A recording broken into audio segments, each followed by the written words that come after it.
Hi, this is Mark with an update on the pound Swissy I showed you in yesterday's live training session. This was pointed out to me by one of my private students, Chennis from South Africa, and it's a real good example of trading a range. The pound Swissy is clearly, since the beginning of April, been bouncing back down off this monthly 55 EMA.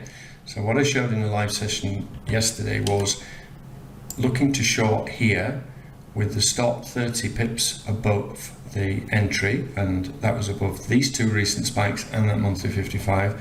My overall target thinking was here and possibly all the way down here.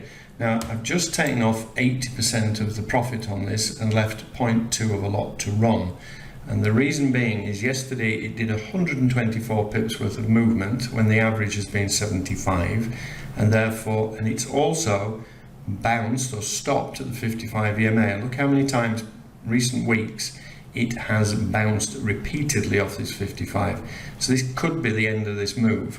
So I've taken 80% off, and now I need to move the stop on this one. So I'm going to move the stop to just above the 55 and 200 on the 4 hour, and I'm going to leave the balance to run, and at the moment I haven't set a target. This is obviously an area where it's probably going to bounce, and I could well start looking here for a potential move back up.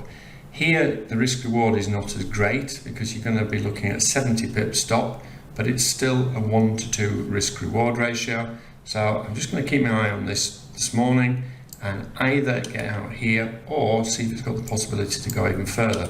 Again, thinking about the daily range, this would be an average daily range down here as well. So it's more probable, if it does keep dropping, it will bounce back up from here.